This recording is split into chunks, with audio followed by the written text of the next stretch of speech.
Today we're going to work on the half square triangles we need for our blue star quilt top. Join us now.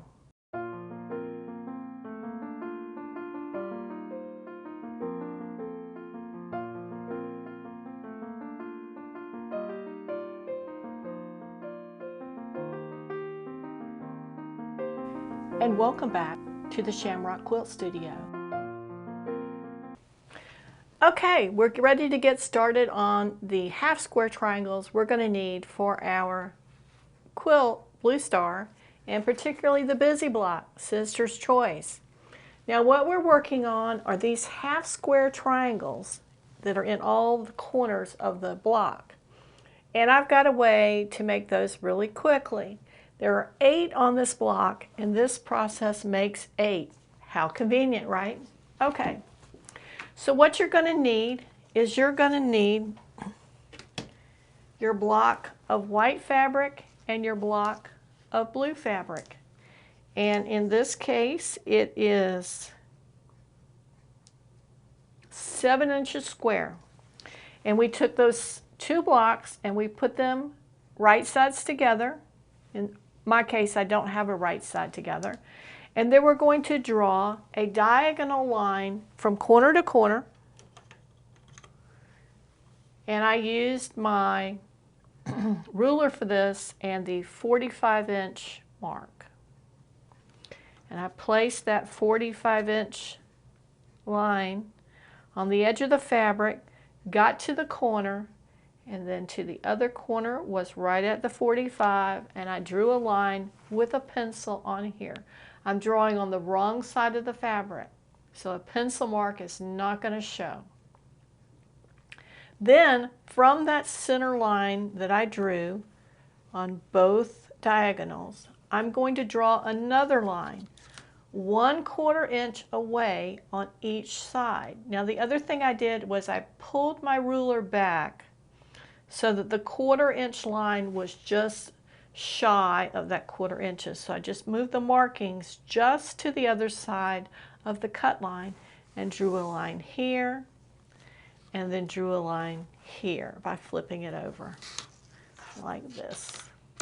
Same thing, I want to pull that mark on the ruler back just a little bit so that we can get a seam allowance that's just shy of a 1/4 inch here in the drawing.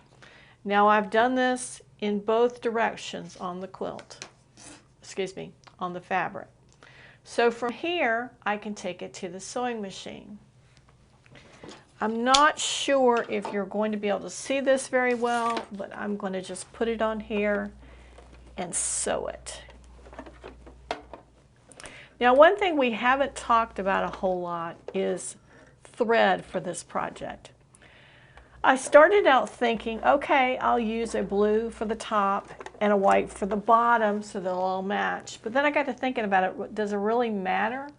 Because the thread goes through both fabrics, so one is going to match, one is not going to match. So just use whatever you like. I think for the block where we have all the white, I would probably say use white.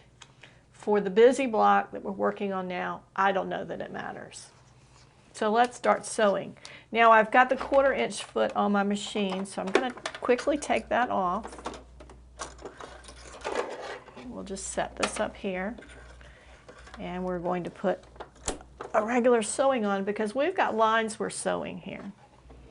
So we're just going to put the needle in on the line. We do want it to be rather precise because we're making 8 triangles. And as always, we don't want to pull on our fabric. We just want to keep it straight.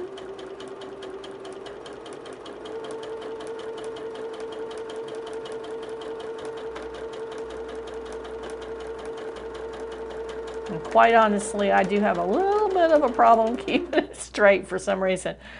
And we'll cut that. I do not tack these down at the end of the seam.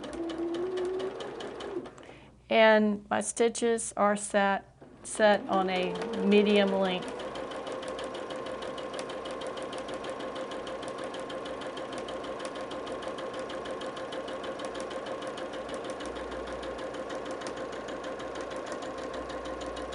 Now you're not sewing that center line, you're sewing the lines on each side of the center line. So there we've got the drawn line here, two drawn lines. We're sewing this one and this one, not the one in the middle. And we'll just do the other side.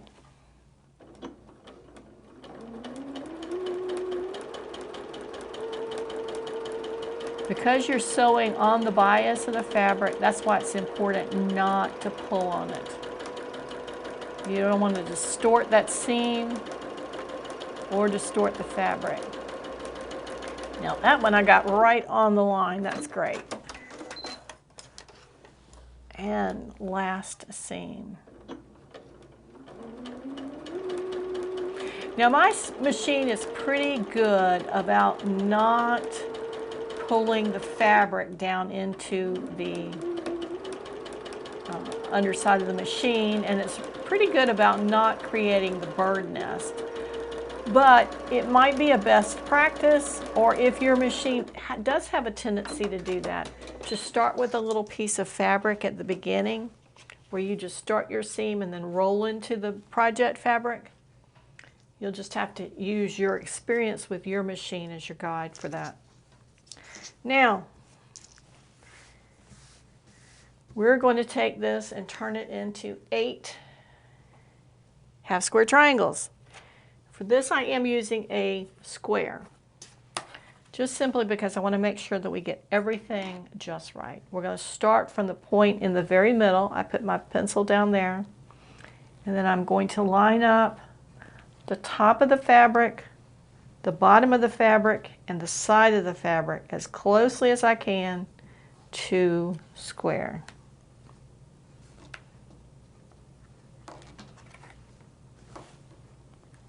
And this one has stretched just a little bit. Just a very, very little bit.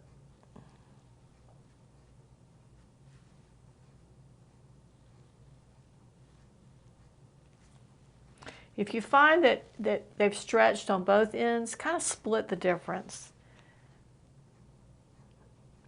This one is stretched a little bit at the bottom, so I'm just going to tilt it just a tad.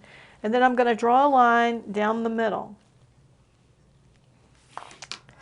Let me show you what that looks like. Here we've got that line right cutting down the middle. Now we're going to turn it the other way and do the same thing.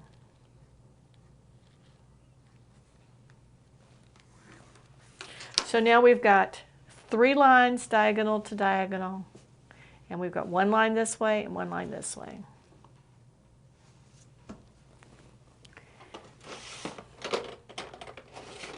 And here comes the fun part. We're going to cut it. I like to cut the perpendicular lines first.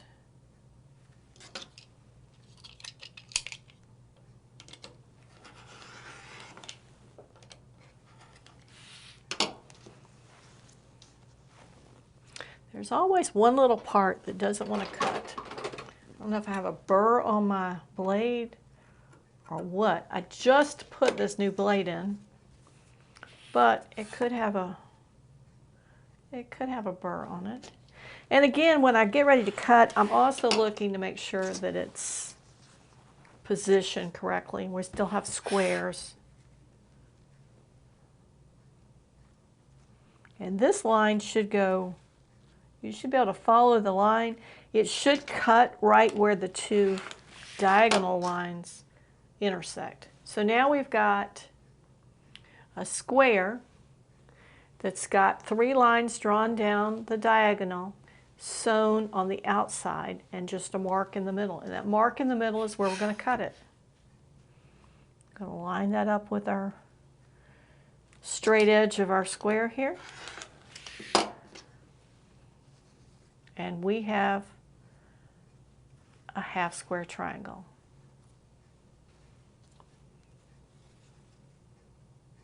That was easy. Make 3 more cuts, and we've got 8 of them. And that's the 8 we're going to need for our busy block.